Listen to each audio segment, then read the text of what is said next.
చేశారు, అంతా మీరే చేశారు. ఇంకా అర్థం కాలేదా మీకు?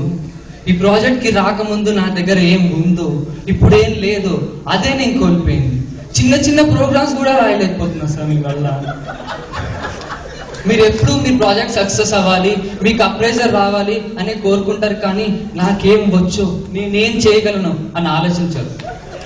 అసలు నాతో మాట్లాడితే కదా సార్ మీకు తెలిసేది నాకు ఏది ఇష్టమో ఏది కాదు. ఏదైనా ఉంటే టీమ్ మీటింగ్ లో మాట్లాడతారు. కళ్ళలో కళ్ళు పెట్టి చూడండి సార్, ఫ్రెండ్లీగా ఉండండి సార్ అంటారు, కానీ ఉండరు.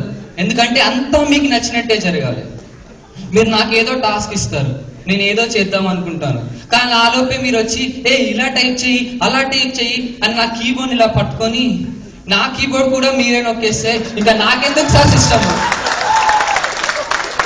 చివరికి డీబగింగ్ కూడా మీరే చేసేస్తే మైండ్ పనిచేయట్లేదు సార్. నవ్వుతున్నారు సార్ టీంలో అందరు నన్ను చూసి.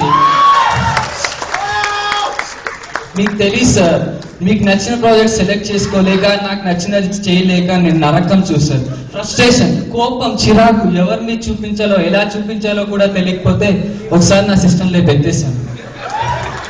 ఆ రోజు నుంచి నాకు ఒక సిస్టమ్ కూడా లేకుండా పోయింది సార్.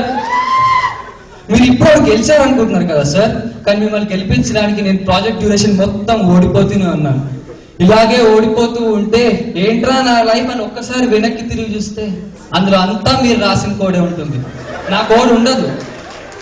నేను ఇప్పటివరకు హ్యాపీగా లేను సార్, హ్యాపీగా ఉండడానికి ట్రై చేశాను, ఇక ముందు కూడా అలాగే ఉంటాను.